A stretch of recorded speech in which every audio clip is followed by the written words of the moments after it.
여러분 안녕하십니까. 뉴스데스크 제주입니다. 지난해 연말부터 이어졌던 제주도 예산을 둘러싼 갈등이 극적인 타협으로 일단락됐습니다. 제주도와 도의회는 추경 예산을 조속히 처리하고 예산 제도를 개선하기로 전격 합의했습니다. 조인호 기자입니다. 추경 예산 심사를 위한 도의회 임시회를 하루 앞두고 원희룡 지사와 구성지 의장이 한자리에 섰습니다.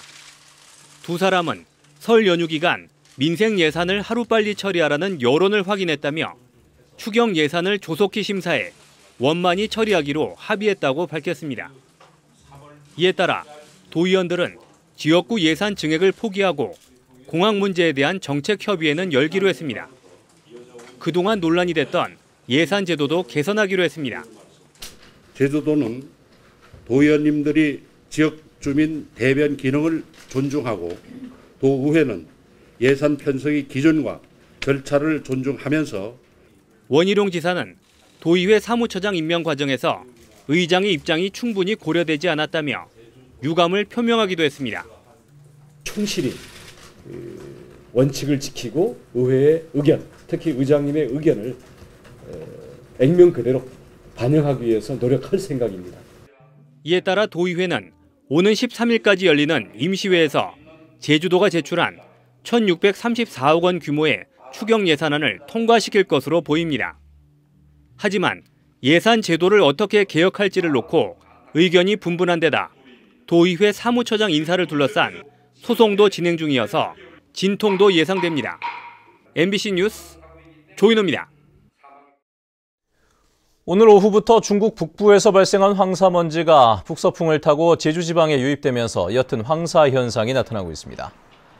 제주시 고산의 미세먼지 농도는 오후 4시 평소보다 2배 높은 1세제곱미터당 71 마이크로그램을 기록했고 오늘 밤에는 80 마이크로그램을 넘어서면서 나쁨 단계를 보일 것으로 예상됩니다. 제주지방기상청은 이번 황사가 내일 오후부터 점차 사라질 것으로 예보했습니다. 3.1절을 맞아 제주에서도 다양한 기념 행사가 열렸습니다. 도민들은 태극기를 흔들며 애국선연들의 얼을 기렸고 일본군 위안부 문제에 대한 관심을 촉구하는 행사도 열렸습니다. 김찬영 기자입니다. 머리띠를 동여맨 학생과 시민들이 태극기를 들고 거리로 나섰습니다. 96년 전 항일투쟁에 나선 제주 도민들이 걸었던 길. 그들의 손자 손녀들도 대한독립만세를 외치며 선열들의 발자취를 쫓았습니다. 어른아이 할 것 없이 태극기를 흔들며 만세운동을 재현했습니다. 3.1절 운동에 대해서 더 잘 안 것 같고 또 이렇게 많은 사람들이랑 학생들이랑 참여하니까 많이 뿌듯하고 제주에서 첫 독립만세가 울려 퍼졌던 조천 만세동산에서는 그날의 함성이 다시 한번 뜨겁게 울려 퍼졌습니다. 3.1절 기념식에도 도내 각계에서 시민들이 참석해 순국 선열들의 얼을 기렸고 평화와 화합의 정신이 남북 화해로 이어지기를 기원했습니다. 이미 여러 차례 북한에 대해서 제의한 대북 평화 사업들도 올 한 해 적극적으로 추진하도록 하겠습니다. 일본군 위안부 문제를 해결하기 위해 대학생들도 거리로 나섰습니다.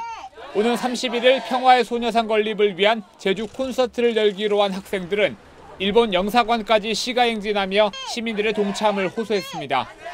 위안부 할머님들께서는 아직 광복이 오지 않았다라고 말씀하시는 걸 듣고 이제 일본 정부에게 피해 보상을 요구를 하고 그날의 함성이 울려 퍼진 지 96년이 지났지만 제주의 3.1절은 태극기의 물결로 뒤덮였습니다.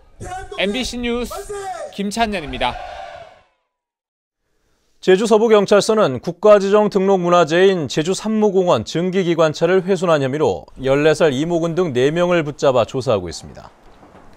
이들은 지난달 27일 밤 제주시 연동 산무공원에 전시된 미카형 증기기관차 창문을 깨고 들어가 객실 의자 등을 부순 혐의를 받고 있습니다. 지난 1944년 제작된 산무공원 증기기관차는 우리나라에 유일하게 남은 증기기관차로 1978년 어린이날에 고 박정희 대통령이 기차를 볼 수 없는 섬 지역 어린이들을 위해 제주로 보냈습니다. 오늘 오후 1시 반쯤 제주시 구자읍 송당리 대천동 사거리에서 시외버스와 승용차가 부딪힌 뒤 버스가 맞은편에서 신호 대기 중이던 또 다른 승용차를 들이받으면서 버스 승객 44살 김모 씨 등 5명이 다쳤습니다. 경찰은 사고 차량 가운데 한 대가 신호 위반을 한 것으로 보고 차량 블랙박스를 분석해 정확한 사고 경위를 조사하고 있습니다. 중국 상하이에서 온 크루즈 여객선에서 중국인 승객 2명이 무단 이탈했습니다. 제주 출입국 관리 사무소에 따르면 지난달 27일 제주항에 정박 중이던 코스타 아틀란티카호에서 중국인 22살 양모 씨와 34살 왕모 씨 등 2명이 입국 허가 없이 내린 뒤 사라졌습니다. 출입국 관리 사무소는 이들이 불법 취업할 가능성이 높다는 첩보를 미리 입수해 배에서 내리지 못하게 했지만 배에서 작은 불이나 선원들의 감시가 소홀한 틈을 타 달아났다고 밝혔습니다.